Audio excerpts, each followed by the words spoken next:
Just ahead on Encouragement for You, we interview Focus on the Family Vice President for Families, Dr. Greg Smalley, and his wife, Erin, on two important topics. Stay with us.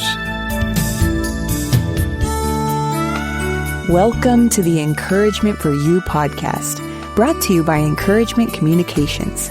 In just a moment, your host, Don Hawkins, will introduce today's episode. But first, a word from our sponsors.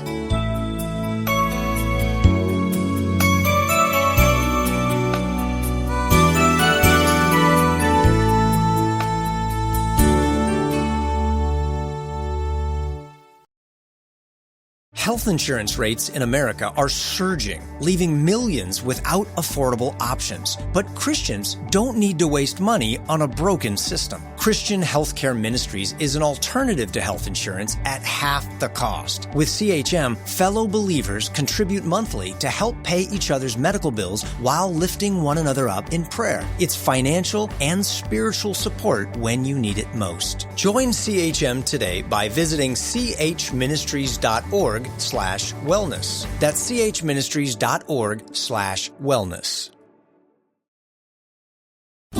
The following is not an actor, but a real-life story from Trinity Debt Management. Every day I speak with people who are worried and are feeling a lot of pressure because of credit card debt. That's why I'm very proud of what we do at Trinity. We just help. We give people the support they need, along with a real plan to become debt-free. Credit card bills are consolidated into a single monthly payment that is much less than what they were paying before. Most of our members end up saving thousands and even may improve their credit scores by as much as 200 points. I know from the bottom of my heart that I'm making a difference in the lives of the people we help. It just makes me really happy. If credit card debt has you down, call Trinity at 1-800-793-8548. My name is Julie, and I'm a Trinity counselor. Call me and become debt-free for keeps. 1-800-793-8548.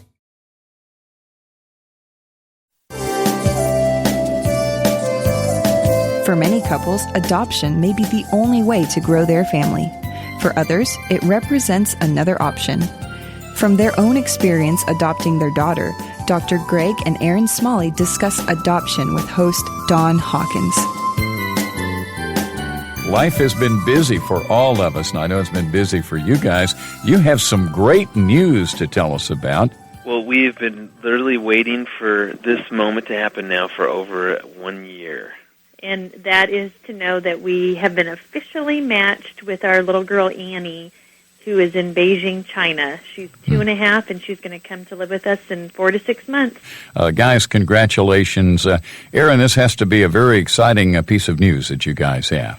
Oh, it sure is. We started this process almost a year ago, the end of February last year, and we didn't necessarily think that we'd be adopting a toddler at this point in our life, but God has made it so clear.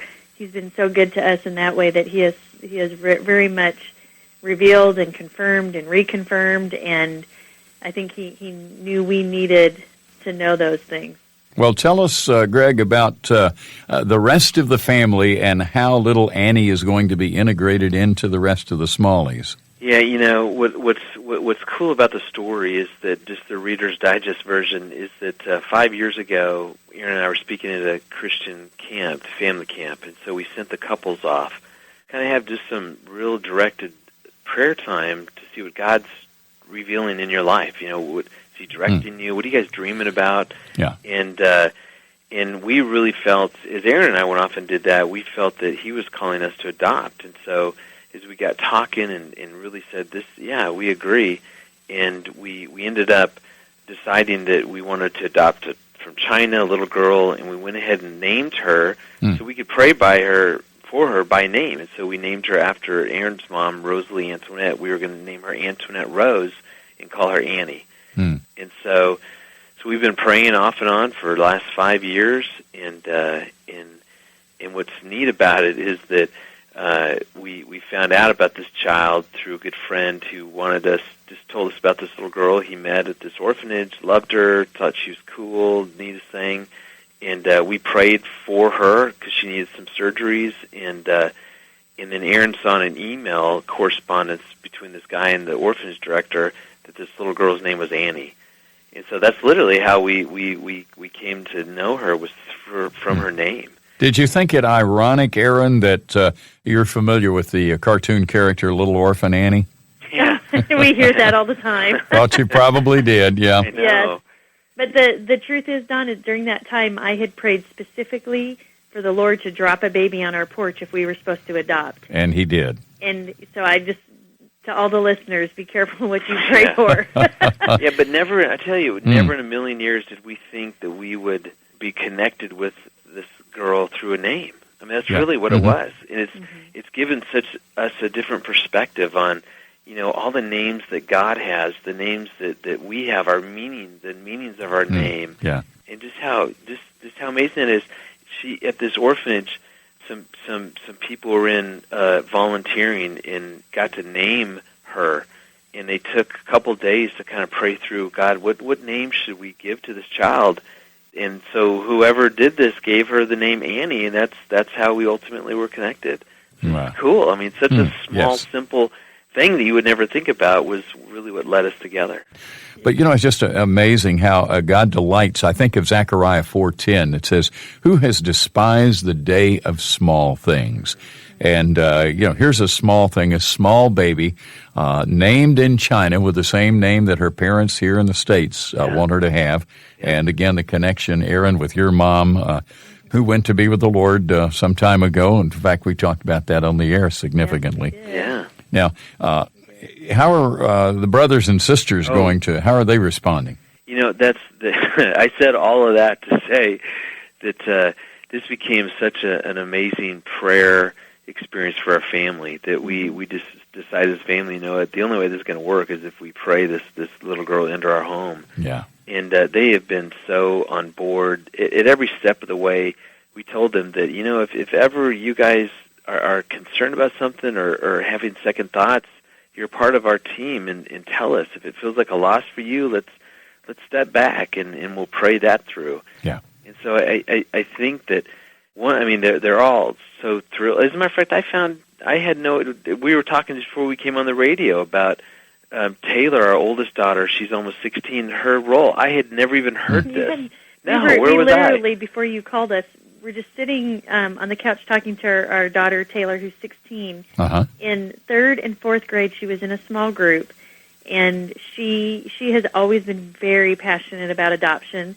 And when we were moving from Branson to her small group leader took me aside and said, I want you to know your daughter has prayed every week for the last 2 years that you would adopt a baby. Wow. And I literally looked at her and I said, well, I really don't think it's going to happen. That is incredible. Isn't that amazing? amazing? A little money. Yeah, and then when we cleaned out her room when we were moving, we found a Ziploc bag that she had been putting coins in, and on the outside of the bag, she wrote, money to adopt a baby. Money to adopt a baby. Now, there's a sister whose prayers have been answered, and I know she'll be a lot like Big Sister Miriam was with Moses. I'm sure she'll be very proactively involved in her care. I mean, I think the point is that we've tried to involve them. Their feelings have mattered. We don't get obsessed about this process to where we still have many days where we don't talk about Annie, and we focus on their lives and their passions and what's going on with them. And so, we've tried to keep it balanced and keep them very involved. And, Maddie, our middle child, gave up her room, wanted Annie to have her room, so she took a room that's upstairs. And, Garrison, our son, just writes pictures and letters, and so it's neat how God's prepared their heart. We'll be back with more after a brief word from our sponsors. And don't forget to listen for Don's live weekend talk show, Encouragement Live, heard Saturdays at 7:05 p.m. Central Time on American Family Radio and other radio stations around the country, as well as on the worshipchannel.org.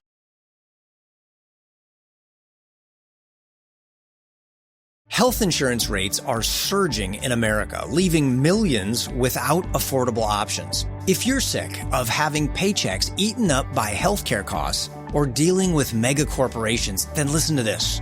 Christians don't need to waste money on a broken system. That's why I want to tell you about Christian Healthcare Ministries. It's an alternative to traditional health insurance at half the cost. With CHM, fellow believers contribute monthly to help pay each other's medical bills. There's no enrollment period, so you can join anytime. And you aren't restricted to provider networks, so you choose the doctors and hospitals you want. It's that simple. CHM is not insurance. It's a ministry that puts faith into action.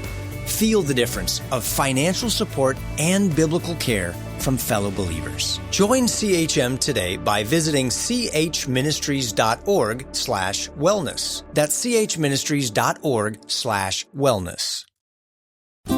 The following is not an actor, but a real-life story from Trinity Debt Management. Every day I speak with people who are worried and are feeling a lot of pressure because of credit card debt. That's why I'm very proud of what we do at Trinity. We just help. We give people the support they need, along with a real plan to become debt-free. Credit card bills are consolidated into a single monthly payment that is much less than what they were paying before.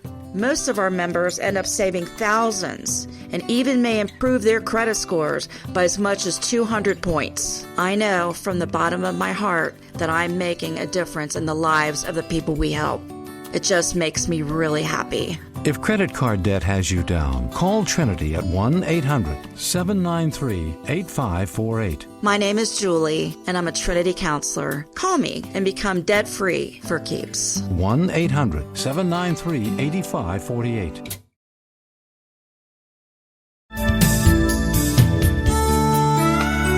Has anyone ever told you that you're too busy? According to host Don Hawkins, he hears that criticism from time to time. And that's the topic he discusses with Dr. Greg Smalley and therapist Erin Smalley during our next segment.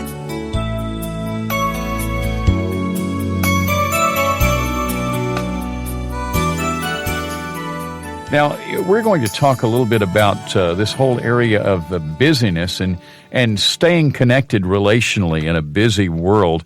We've talked about the adoption. Erin, you've put your finger on a connection between these two subjects, the impending adoption that you guys have of Annie and the relational connection and the busyness of life. Talk to us about that. Definitely. What we have experienced in our life is when we are so busy, just how easy it is to miss what God is saying to you and to miss the voice of God in the midst of having your eyes on everything else that's, around you, all the distractions. And I'm just so grateful. Actually, when God revealed Annie to us was a time that I was really crying out to Him for Him to reveal Himself to me and really watching and looking and waiting for Him to just be there. And I really feel like when we are so busy, we miss it. And I know in my life, I don't want to miss it. I don't want to miss it anymore because I know there's things that I probably have missed just by being so busy. I think of when you talk about busyness, maybe the poster girl for busyness was Martha in the New Testament. And Greg, take us back to that passage in Luke 10 and what took place there and what Martha almost missed out on. Well, it was so classic because, as Jesus shows up to their house, she's being a good host, and she's, running around making sure that there's food and preparations and just running around. And you can you read that passage and you just feel that hectic kind of busyness that she's going about, opposed to her sister sitting down at the feet of Jesus and just being present in just kind of just being with Jesus. And not that we're not supposed to work hard, and it's not that that we don't have we've got to work and earn a living and do all these things, but there's just something powerful about making sure that we create margin in our life where we can just be with Jesus. What do we mean by margin? I know Dr. Richard Swenson a number of years ago wrote an excellent book on the subject of margin, but help us understand exactly what we mean by the concept. Yeah, I think first and foremost, I believe that busyness is one of the most prevalent diseases in our culture, especially within our Christian world, because I think for so many Christians, we go about doing so many quote unquote good things. We're involved in ministry. We've got our kids. We've got, our spouse, we've got church activities, friends, whatever. I mean, we've got all these things to where we end up overextended, overcommitted.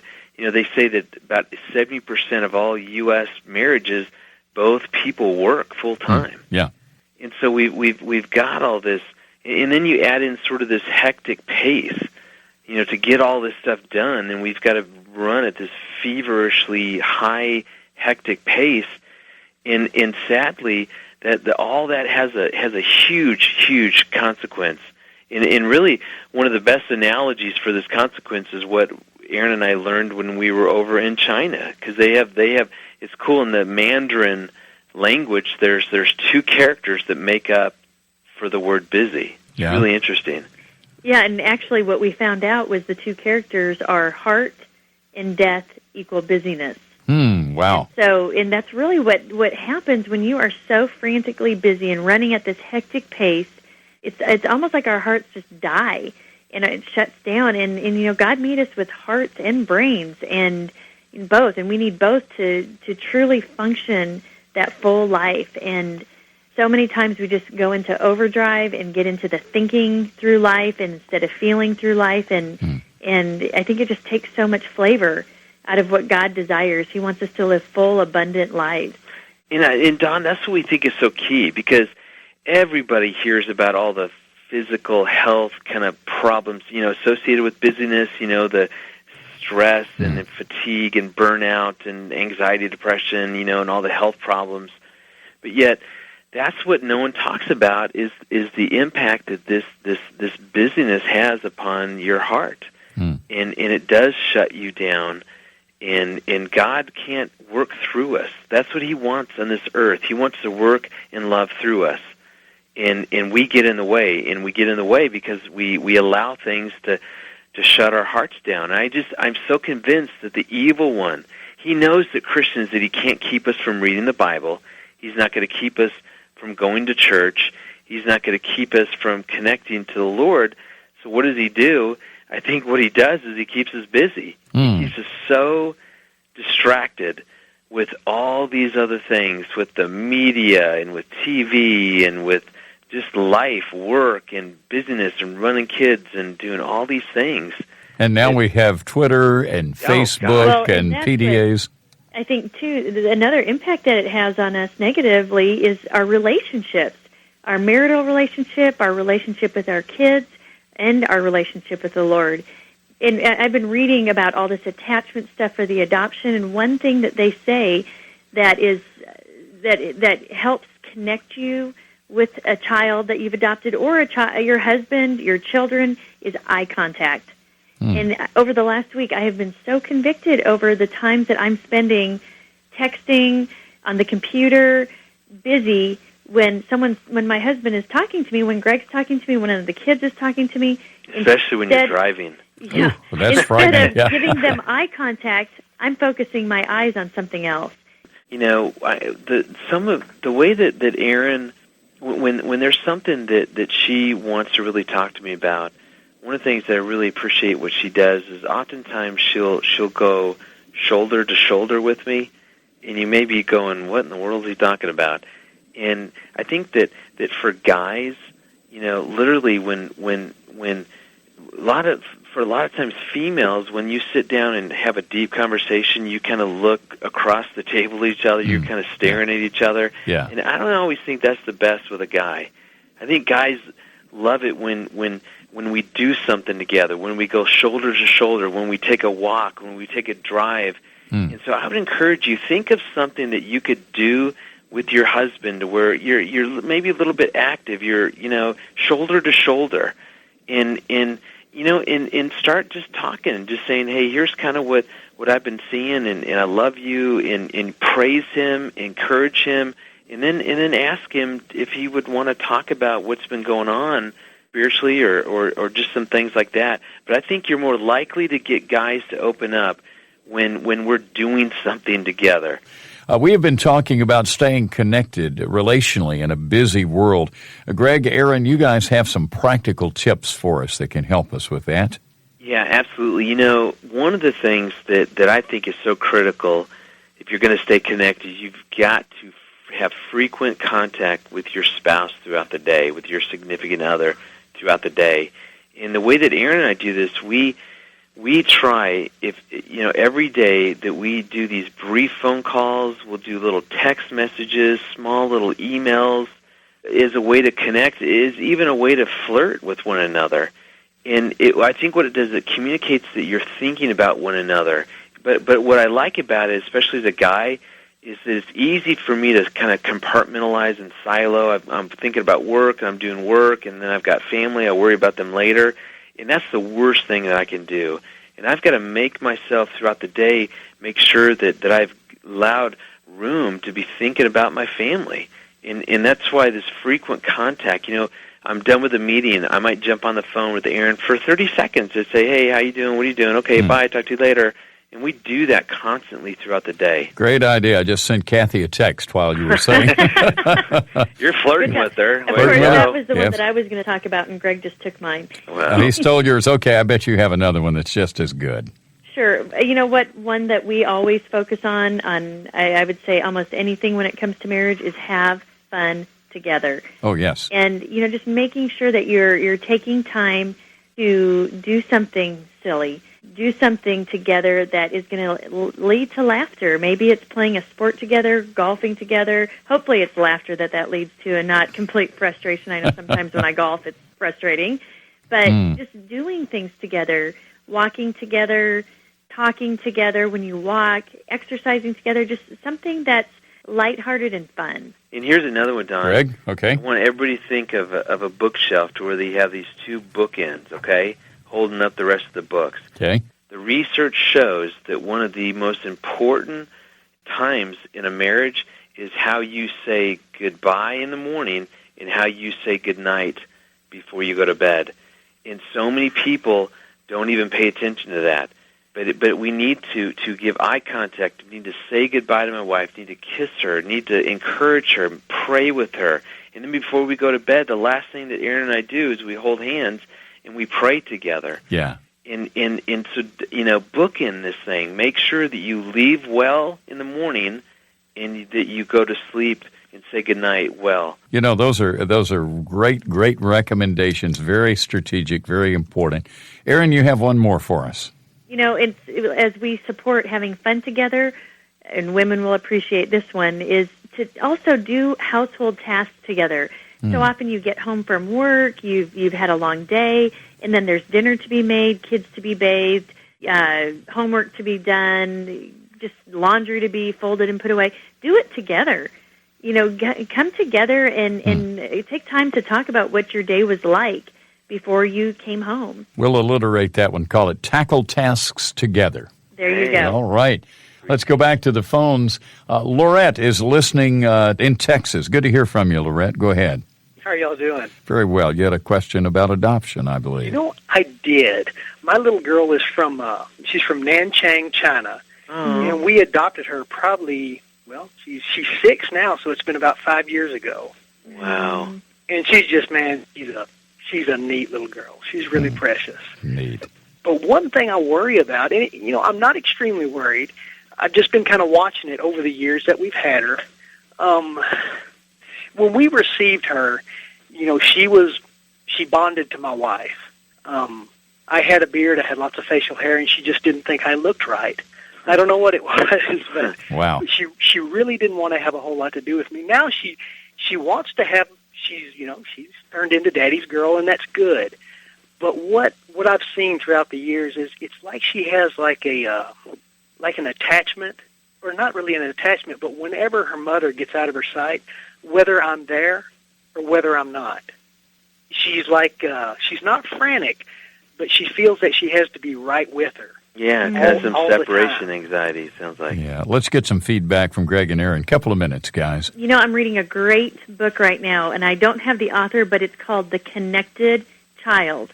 And this author believes that any child who's been adopted or in foster care, and I've actually applied a lot of it to my biological children, that they deal with these issues because of what they've experienced previously, but there's specific things we can be doing to build those attachments. And as she's feeling this anxiety with your wife being out of her physical presence, what an opportunity to come in and to address and talk to her about what she's feeling and helping her identify what she's feeling, because that's not only going to help her discuss the separation anxiety, not in those terms, but also help her grow as an individual to be more in touch with her feelings. And they say, Rhett, that the key is helping a child to feel safe emotionally and physically, and we do that by making it okay. They're feeling this anxiety. Help her put words to how she's feeling. The more you help her identify how she feels, it begins to de-escalate those emotions. Especially, sometimes as a dad, when my kids go to my wife or seem to prefer her, or when she leaves, they're upset. I take that personally.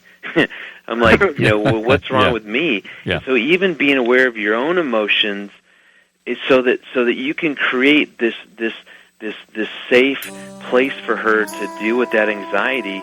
And then you jump in and you be the daddy that it sounds like you are. And the more that you focus on how do I really make her feel safe in this moment, man, she's going to do great. Thank you for listening to this episode of Encouragement for You with Don Hawkins, host of Encouragement Live Radio and author of over 25 books, including Never Give Up and Master Discipleship Today. You can find more about Don and his books at encouragementlive.org. Encouragement for You is a production of Encouragement Communications. Editing by Phil Giebers. Production by Elizabeth Andrade. If you enjoyed what you heard today, we'd love for you to head over to your favorite podcast app and leave us a review. It really does help people find us. Stay encouraged and join us next time for Encouragement for You.